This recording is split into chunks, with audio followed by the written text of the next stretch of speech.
Where did Sita live नहीं लिखना, सीता कहाँ रहती थी ना। वेयर डज सीता लिव, यहाँ तो लिव्ड क्यों किया गया है, शुरू में जो न्यू आ गया है। हम दोनों वाक्य कैसे लिख चुके हैं, हु नोज तो वेयर सीता लिव्ड और हु न्यू तो वेयर सीता लिव्ड। ये अब सारी जो इसकी जटिलता है समझना है आपको। आगे देखिए मैंने लिखा भी ऐसा, where does Sita live, Sita कहाँ रहती है। डू यू नो, क्या तुम्हें पता है। तो यहाँ हमने घर प्लेस वगैरह कुछ नहीं लिखा है, इसलिए आसानी घर प्लेस अगर लिखा होता तो हटाना पड़ता जोड़ने पर। और जो अगर प्लेस लिख देते यहाँ तो फिर एडजेक्टिव क्लास बन जाता। आप पढ़ रहे हैं नाउन क्लास, उसको समझना है। Where does Sita live, Sita कहाँ रहती है। डू यू नो, क्या तुम्हें पता है, क्या तुम जानते हो, क्या तुम्हें मालूम है। तो क्या तुम्हें मालूम है कि सीता कहाँ रहती है। Do you know where Sita lives, बात तो वही आई।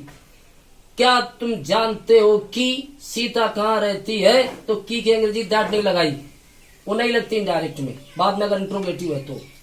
दूसरा इंट्रोगेटिव रखा भी नहीं, वेयर डज सीता लिव नहीं लिखा, उसका असर्टिव बना दिया, असर्टिव में अफर्मेटिव, वेयर सीता लिव्स। ऐसा ही सब करना पड़ेगा अगर सीखना है शुद्ध तो।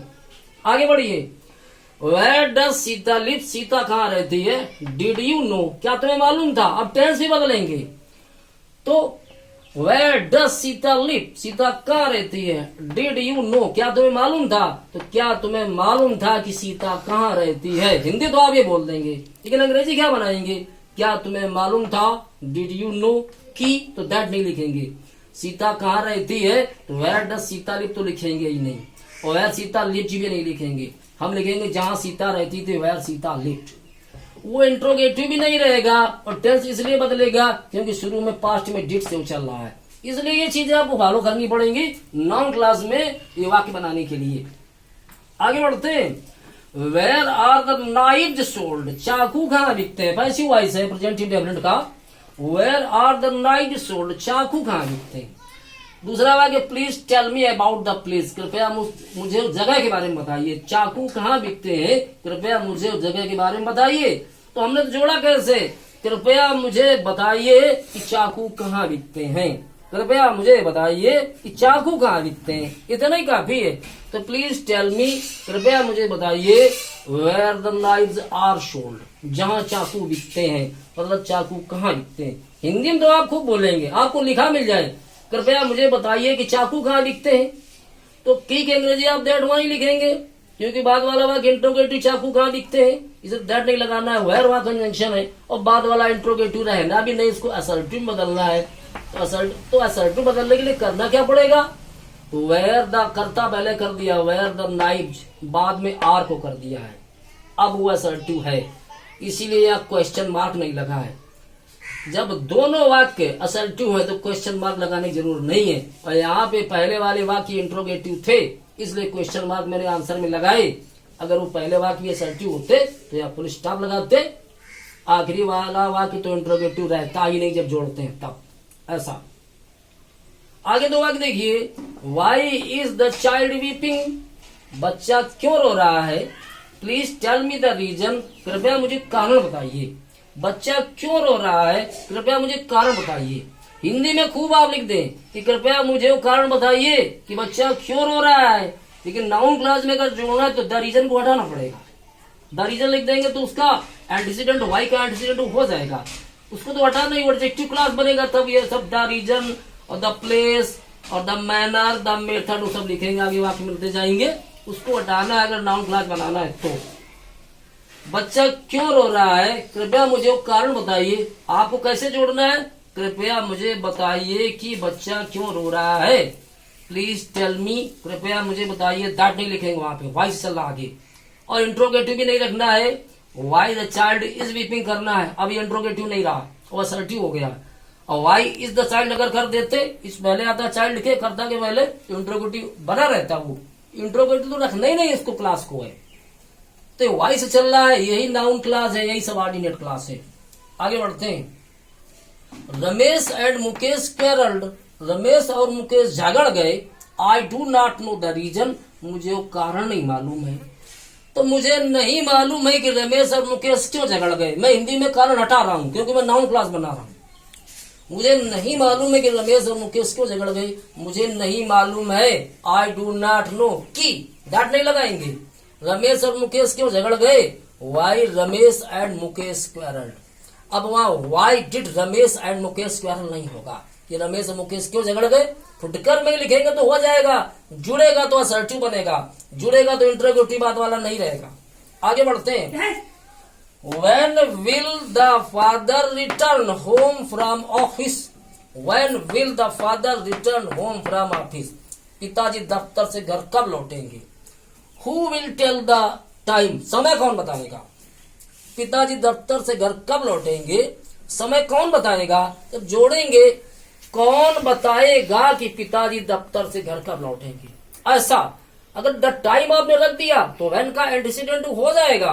ये तो जब एडजेक्टिव क्लास जब बनाएंगे तब the time, the place, the reason ये सब जरूर लिखेंगे वहां। अगर वो नहीं लिखेंगे तो एडजेक्टिव क्लास नहीं होगा, नाउन क्लास हो जाएगा। और अभी आप नाउन क्लास पढ़ रहे हैं इसलिए इनको हटाना है द टाइम वगैरह को। पिताजी दफ्तर से घर कब लौटेंगे, वो समय कौन बताएगा। तो कौन बताएगा कि पिताजी दफ्तर से घर कब लौटेंगे, उसका ट्रांसलेशन करना है यहाँ पे। हु विल टेल मी, मुझे कौन बताएगा, दैट तो लगाना नहीं। When the father will return, पिताजी कब लौटेंगे। हमने असर्टिव बना दिया इसका, क्योंकि हमने द फादर को पहले कर दिया, विल को बाद में कर दिया है। व्हेन विल द फादर अगर कर देंगे तो इंट्रोगेटिव रहेगा, वो रखना नहीं इंट्रोगेटिव यहाँ पे। फुटकर में होगा कि पिताजी कब लौटेंगे, तब आप लिखेंगे when will the father return. जोड़ेंगे तब कर्ता पहले करेंगे, क्रिया बाद में करेंगे। तो हु विल टेल मी, मुझे कौन बताएगा। When the father will return, कि पिताजी कब लौटेंगे फ्रॉम द ऑफिस, दफ्तर से। आइए आगे बढ़ते हैं। हाउ इज इंक मेड, स्याही कैसे बनाई जाती है। ये फुटकर में अलग लिखा है इसीलिए यहाँ इंक से पहले ही आया हुआ है, इसलिए वो प्रश्नवाचक है। लेकिन हम जोड़ेंगे तो हाउ इंक इज करेंगे, इंक पहले करेंगे बाद में इज ले जाएंगे। मैं यही बताई दे रहा हूँ। हाउ इज इंक मेड, स्याही कैसे बनाई जाती है। Mohan does not know the method, Mohan वो तरीका नहीं जानता। जब जोड़ेंगे तो ऐसे जोड़ेंगे, मोहन नहीं जानता है कि स्याही कैसे बनाई जाती है। लेकिन मोहन वो तरीका, अगर उसमें द मेथड अगर जोड़ा तो एंटीसीडेंट आ जाएगा उसका। ये हाउ का, हाउ एक तरीके को ही व्यक्त करता है, तो ये द मेथड जोड़ने से एंटीसीडेंट आएगा, एडजेक्टिव क्लास बन जाएगा। और आपको बनाना है नाउन क्लास, इसलिए द मेथड को हटाइए वहां से। तो मोहन नहीं जानता है कि स्याही कैसे बनाई जाती है। Mohan does not know, Mohan नहीं जानता है। की अंग्रेजी मैंने बहुत बार बोली, बाद में अगर इंट्रोगेटिव मत लगाओ दैट। हाउ खुदा कंजंक्शन है। Mohan does not know, Mohan नहीं जानता है हाउ इंक इज मेड। मैंने यहां भी बोला था कि अब बाद में इस करेंगे, वहां पहले इस था, इसलिए अब इंट्रोगेटिव नहीं रहा, असर्टिव हो गया। ये शुद्ध नाउन क्लास है।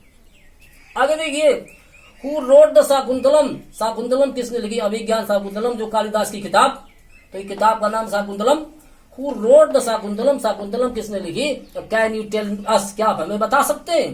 तो इसको ऐसे जोड़ेंगे कि आप हमें बता सकते हैं कि शाकुंतलम किसने लिखी। तो कैन यू टेल अस, क्या आप हमें बता सकते हैं। Who wrote the Shakuntalam, Shakuntalam किसने लिखी। दैट तो वहां भी नहीं आना है।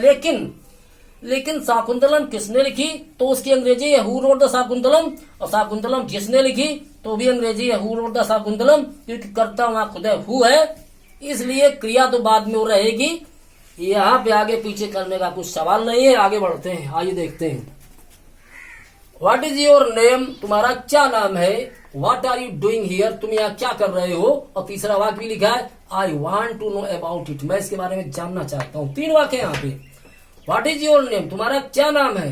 What are you doing here, तुम यहाँ क्या कर रहे हो। I want to know about it, मैं इसके बारे में जानना चाहता हूँ। तो मैं जानना चाहता हूँ कि तुम्हारा क्या नाम है और तुम यहाँ क्या कर रहे हो, ऐसे मैंने जोड़ा हुआ है। आई वॉन्ट टू नो, मैं जानना चाहता हूँ। व्हाट योर नेम इज, जो तुम्हारा नाम है। हिंदी में तो बोलेंगे मैं जानना चाहता हूँ कि तुम्हारा क्या नाम है, लेकिन अंग्रेजी बनाएंगे मैं जानना चाहता हूँ कि। I want to know that नहीं लिखेंगे। तुम्हारा क्या नाम है, फुटकर में यहाँ लिखा था व्हाट इज योर नेम, वो इंट्रोगेटिव था, अब इंट्रोगेटिव नहीं रहेगा। व्हाट योर नेम इज, तो योर नेम के बाद में इज गया है, इसलिए शुद्ध हुआ। वह इंट्रोगेटिव था ये, तो योर नेम के पहले ही जाया था, लेकिन यह जुड़ रहा है, अब इंट्रोगेटिव नहीं रहेगा। तो इंट्रोगेटिव से असर्टिव बदलने का यही नियम है, कर्ता पहले कर दो, क्रिया बाद में कर दो। आई वॉन्ट टू नो, मैं जानना चाहता हूँ। व्हाट योर नेम इज, जो तुम्हारा नाम है। And what you are doing here, और जो तुम यहाँ कर रहे हो, अर्थात तुम यहाँ क्या कर रहे हो। पूरा क्या जोड़ा था, मैं जानना चाहता हूँ कि तुम्हारा नाम क्या है और तुम यहाँ क्या कर रहे हो। लेकिन की अंग्रेजी नहीं लिख रहे हैं और उसको इंट्रोगेटिव नहीं रख रहे हैं, उसमें कर्ता पहले कर रहे हैं, क्रिया बाद में लिए जा रहे हैं। तो लिखा क्या है, I want to know what your name is and what you are doing here, ऐसा जोड़ा। जहां थोड़ा कंफ्यूजन हल्का लगे दोबारा उसको रिपीट कर लो, बात समझ में आएगी। आगे बढ़ते हैं। शी सेज समथिंग, वो कुछ कहती है। शी डज समथिंग, वह कुछ करती है। एवरीथिंग इज मिस्टीरियस, सब कुछ रहस्यमय है। वो कुछ कहती है, वह कुछ करती है, सब कुछ रहस्यमय है। मैंने ऐसे जोड़ा हुआ है, जो वो कहती है और जो वो करती है वो रहस्यमय है, ऐसे जुड़ जाएगा। आप एक सुटेबल हिंदी बनाएं, वहां सब कुछ लिखने की आवश्यकता महसूस नहीं हो रही। वो कुछ कहती है, वो कुछ करती है, सब कुछ रहस्यमय है। जब जोड़ा, जो वो कहती है, जो वो करती है वो रहस्यमय है, बस ऐसे जुड़ गया। व्हाट शी सेज, जो वो कहती है, एंड व्हाट शी डज, जो वो करती है, इज मिस्टीरियस, वो रहस्यमय है, ऐसे जुड़ेगा। आगे बढ़ते हैं।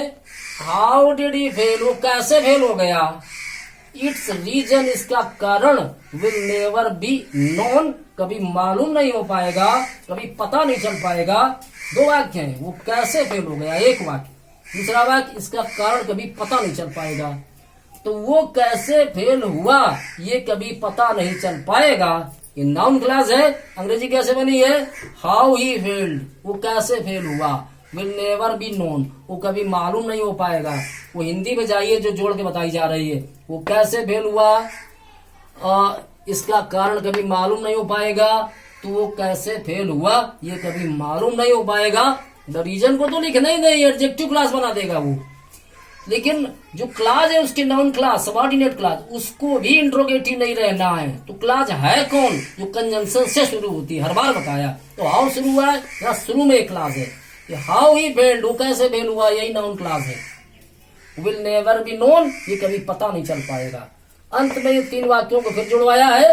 ही इज एंग्री विद मी, वो मुझसे नाराज है। ही विल नॉट हेल्प मी, वो मेरी मदद नहीं करेगा।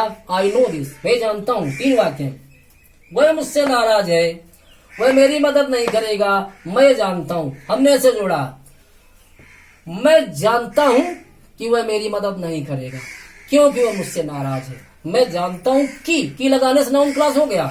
आई नो दैट, मैं जानता हूँ कि ही विल नॉट हेल्प मी, वो मेरी मदद नहीं करेगा। क्यों, because he is angry with मी, क्योंकि वो मुझसे नाराज है। बिकॉज लगाने से नाउन क्लास तो नहीं है। अब वो एडवर्ब क्लास में since because adverb class of reason में कंजंक्शन है, लेकिन कॉम्प्लेक्स है। अभी इतना नाउन क्लास है ये, उधर ये एडवर्ब क्लास है, लेकिन टोटल वो कॉम्प्लेक्स है।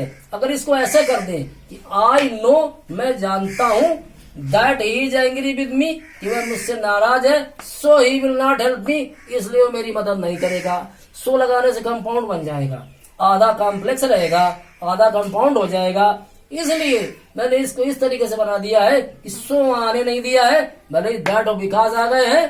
दैट भी कॉम्प्लेक्स सेंटेंस में नाउन क्लास का कंजंक्शन है, और बिकॉज ये भी कॉम्प्लेक्स सेंटेंस में एडवर्ब क्लास का कंजंक्शन है। और चल रहे कॉम्प्लेक्स सेंटेंसेस, इसलिए मैंने कोशिश की है कि टोटल वो कॉम्प्लेक्स में ही रहे। तो वीडियो को आप दोहरा सकते हैं, दोबारा देख सकते हैं समझने के लिए।